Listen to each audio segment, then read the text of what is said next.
La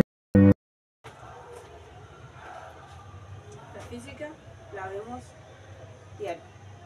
Muchas veces no vemos en sí de que existe la física como tal, porque creemos que la física se trata de resolver problemas o despejar algunas ecuaciones o llegar a un resultado en números. Pero en sí, la física la podemos encontrar en nuestra vida cotidiana. El hecho de caminar, de movernos, de empujar algo, de sostener algo o de correr, se ve reflejado en la física.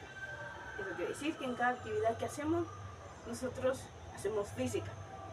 Y no hablo de la física del estarnos moviendo o educación física, eso ya es otra física.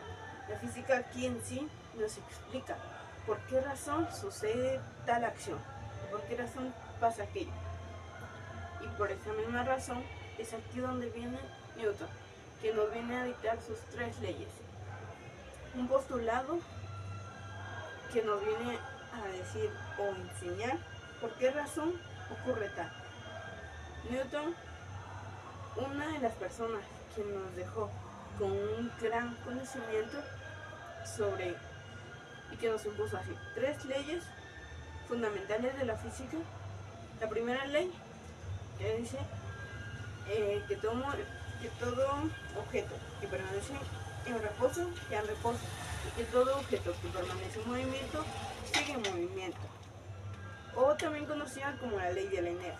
La ley de la inercia nos dice que entre más masa sea el objeto, más difícil va a ser empujarlo o más difícil va a ser detenerlo.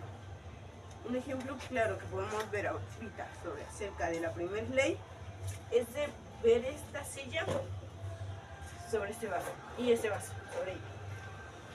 Como vemos acá, el vaso está en reposo, la silla también, pero la silla puede estar en movimiento si nosotros ejercemos en sí, en ella, una fuerza. Como podemos ver, yo lo estoy empujando acá, el vaso sigue en reposo, pero aquí nos encontramos con un bloque. Este bloque tiene una mayor fuerza. ¿Por qué razón? Porque tiene una mayor masa, lo que impidió que este se siguiera moviendo.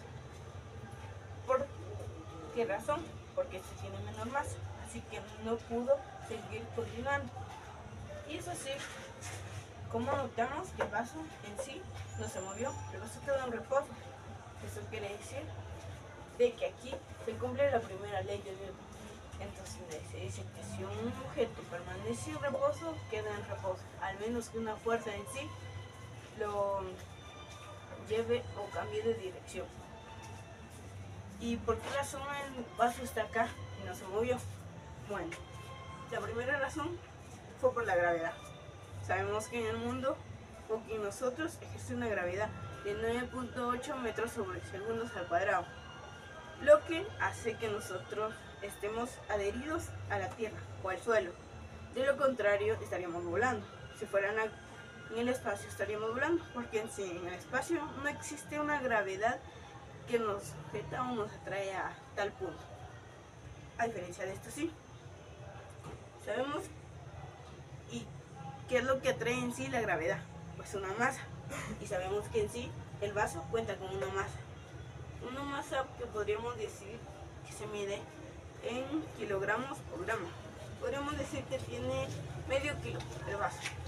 Esa es su masa, pero no su peso. Y es donde entra o el tema de discusión entre qué es masa y qué es peso. Bueno, la masa de este vaso va a ser la misma que en el espacio, en la luna. Pues la masa no va a cambiar, pero el peso sí. Acá el vaso tiene un peso distinto, ya que para calcular su peso necesitamos hacer una ecuación, la cual se basa en multiplicar su base, su peso, su masa y con la gravedad, y podemos así obtener el peso, que sería así en Newton.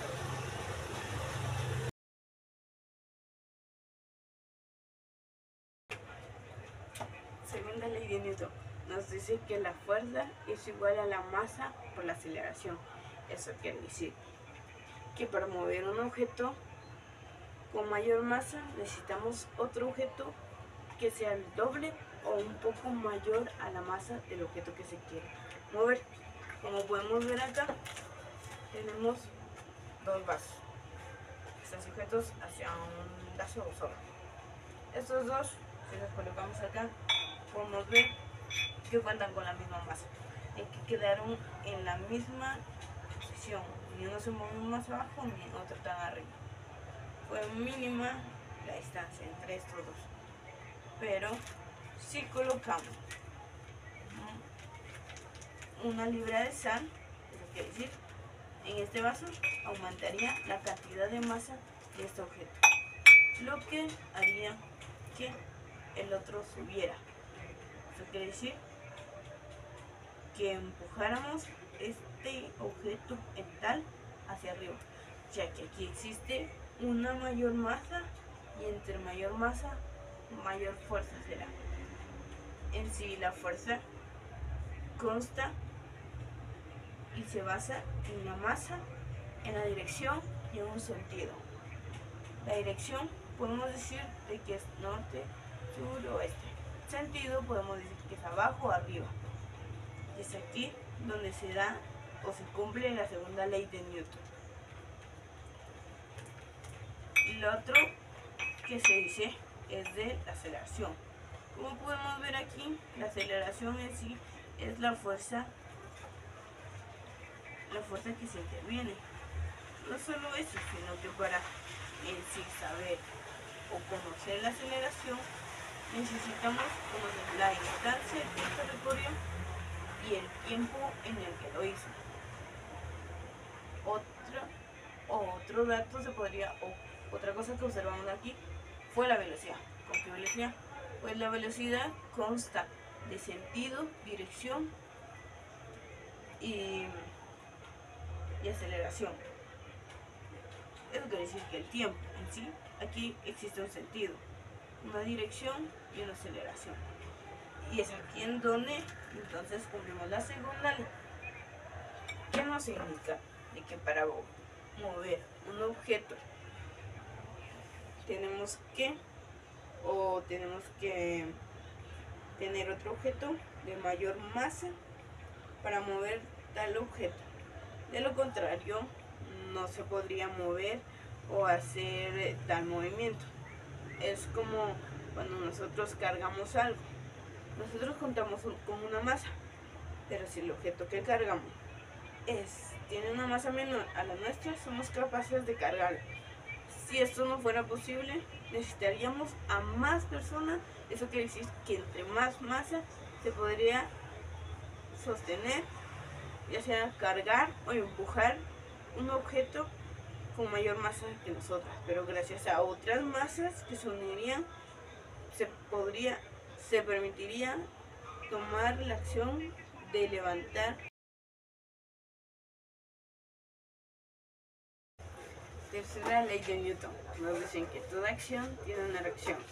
Muchas veces al estar jugando, ya sea fútbol o básquet, hacemos física sin notarlo. No hablamos de la física del movimiento, sino de la física que va más allá. En esta ley nos dice que toda acción tiene una reacción. Eso quiere decir de que al momento de que nosotros juguemos básquetbol, y tenerlo a una altura del pecho o la cintura y soltarlo, este está en reposo, como podemos ver, cumpliendo así la primera ley de Newton, que dice que todo objeto que permanece en reposo queda en reposo. Pero si nos está en reposo, gracias a que nosotros estamos ejerciendo una fuerza sobre él. Pero si nosotros soltáramos este objeto, es así como la acción aquí en sí fue soltarlo y que este cayera al suelo. La reacción que tuvo la pelota fue el rebotar. Y como vemos aquí, rebotó, pero en dirección contraria. Eso quiere decir que las fuerzas fueron contrarias. En el suelo existe una fuerza, pero también en esta. Con la diferencia de que en el suelo existe una fuerza mayor, lo que hizo que el balón rebotara en sí saliera hacia la dirección contraria. Esto quiere decir que al momento de que dos fuerzas intervengan, estos van a actuar de forma contraria. Si la fuerza es mayor, por esa misma razón tendría que existir una fuerza mayor y una menor. Y es tan simple, pero nos dificultamos tanto en entender, pero como podemos ver, aquí cumplimos la tercera ley de Newton. Como podemos ver acá, si rebotamos, la sostenemos. Cumplimos la primera ley. La segunda, soltamos, y si nos damos cuenta, en el brazo también ejercemos una fuerza. La fuerza aumenta en sí cuando nosotros damos un golpe a la pelota y esta llega a tener en sí una aceleración diferente y una velocidad. La aceleración o velocidad podría en sí cambiar, ya que no va a ser siempre la misma. Si nos damos cuenta, al golpear esto, podemos disminuir. Menos fuerza, menos aceleración. Y algo tan simple tiene mucho que abarcar. Es así como toda acción tiene reacción. Así que al momento de jugar al básquet, estamos cumpliendo la tercera ley de Newton, así como jugar fútbol y otras cosas. Gracias.